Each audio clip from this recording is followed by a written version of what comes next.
I've got it narrowed down. Everything on the spectrum from hoodie to Pearl Jam t-shirt has been eliminated. On the other end, I have decided against a tie. Still, I'm having difficulty getting dressed for this occasion. I mean, what do people wear to these things? I've changed 5 times already, frantically tossing rejected clothing onto the couch and bed. My studio apartment's beginning to resemble a dressing room at TJ Maxx. I finally settle on my least ragged jeans and some sort of collared shirt, but which one? Because of my recent weight loss and non-existent clothing budget, most of my dress clothes make me look like a preschooler getting ready to finger paint. But I want to make an effort.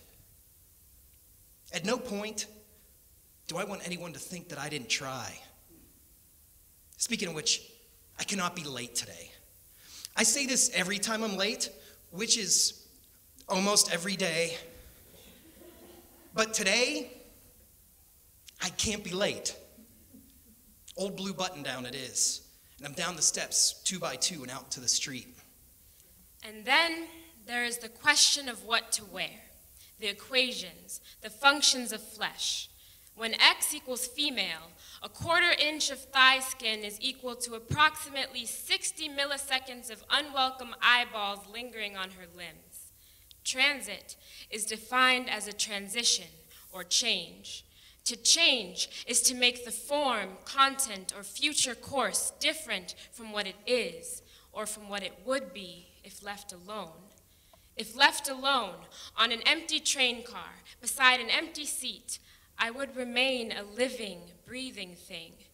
But when in transit, we are rarely alone.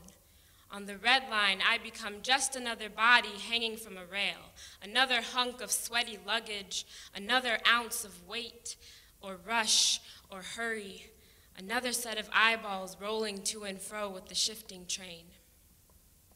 I step onto the L at Western, knowing that a few hours later, it'll be a different person who gets off. The nerves are expected, but the excitement is a little bit of a surprise. I find a seat, and I just sit. That's all. I just sit. There's no iPod or novel along for this journey, because distraction is what got me here. And I refuse to be disconnected today. I want to travel with purpose, not just be along for the ride. Presence of mind is hard to come by in this place.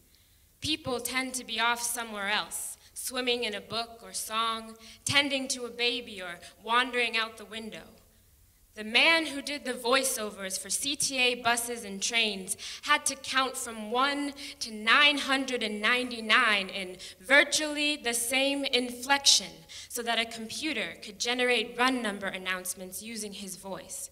He described the counting as a Zen experience. The CTA runs to the meditations of this invisible transit guru.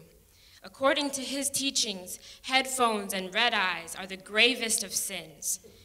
We should use these rides to notice our surroundings, to ponder the existence of strangers. Today, I follow the guru.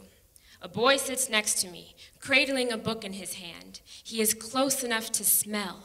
I inhale his unintentional colognes, the cilantro he had for lunch, the lavender fabric softener of his shirt, the musty breath of his library book I can read from over his shoulder. He's a highlighter. He bites his nails. He uses bits of napkin and business cards as bookmarks. I am sure he is my soulmate, but I have yet to see the other half of his face. If only his eyeballs would roll towards me as the train makes this next curve. I walk around the corner of the Daily Center, and I see that she's already there, waiting for me in the shadow of the Picasso. I imagine shouting her name while breaking into a run. And she'll look up, joy in her eyes, and start to jog towards me. And we'll meet violently, laughing and embracing each other in the noonday sun before I spin her around and around and we collapse into a heap on the warm cement, oblivious to the stares of the businessmen passing by, like in a movie. Instead, I walk slowly and purposefully towards the base of the statue, shoulders slumped, hands in pockets, until we make accidental eye contact. We share a smile, happy to see each other, but when we lean in for an awkward yet familiar hug, we both burst into tears, which no one walking by seems to even notice, like in real life. Unfortunately, we only have a few minutes to compose ourselves. It's nearly 2 o'clock, and there's a little bit of a line at the metal detector. I take Tara's hand in mine. She squeezes gently, and we enter the building where 8 years of marriage are about to end. He got off at Harrison without saying goodbye. An old woman took his place. The guru also says that change is a necessary part of life.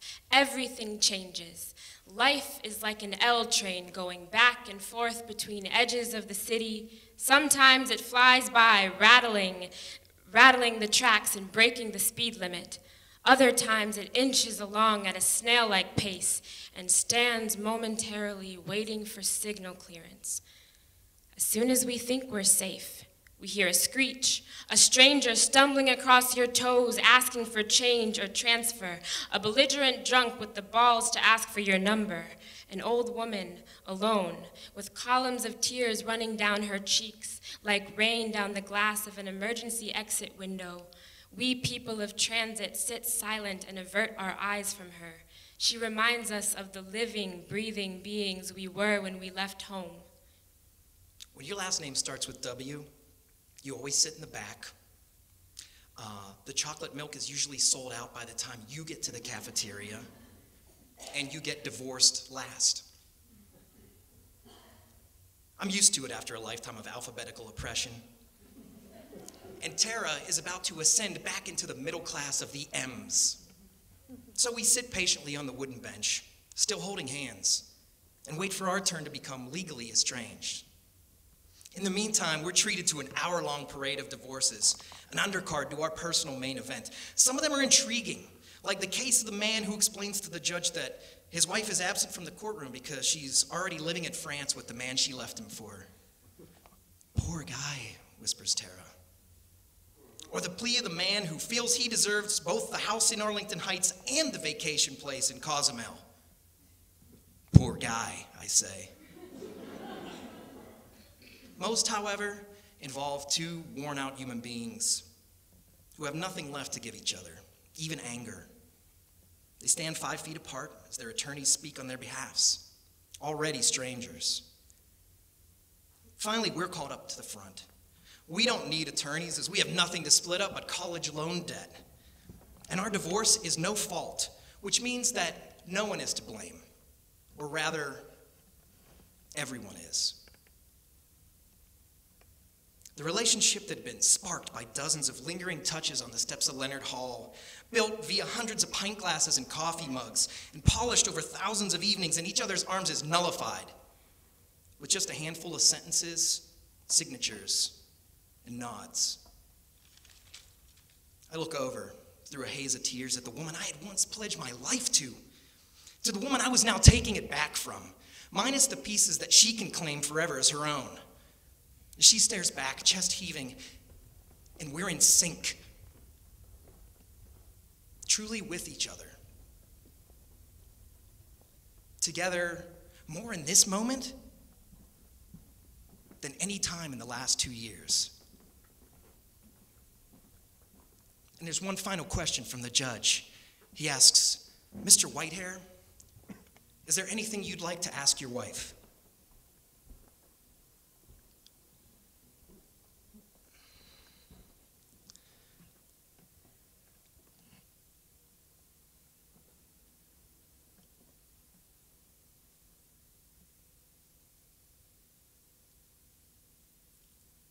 Home is the opposite of transit, the opposite of change.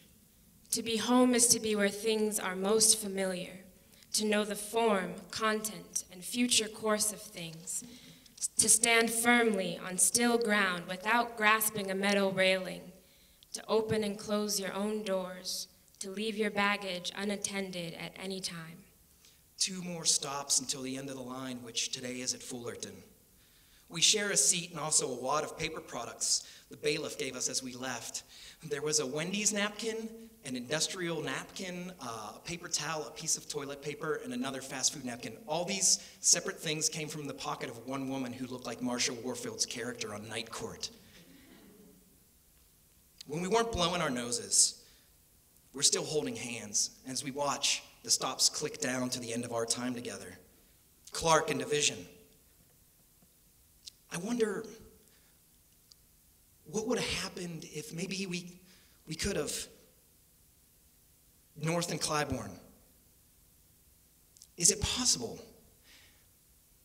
that if we had only... The south leg of the trip is hardest. Stops have become farther and farther apart.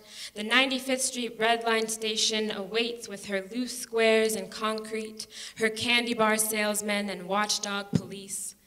We step out onto the boards at Fullerton, and for a moment, we're not going anywhere.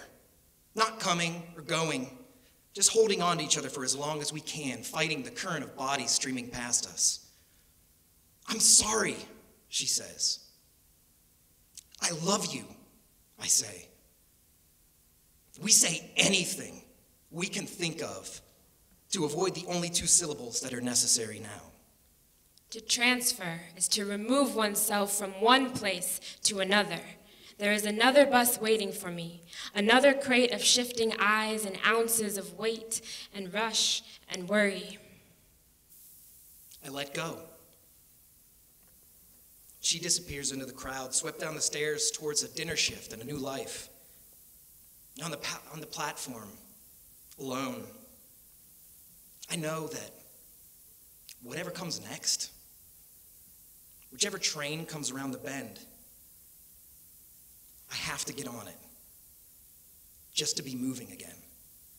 We people of transit sit silent, draped in thought, wandering out of windows, sinking into sides of other people's faces, remembering the bodies we used to be.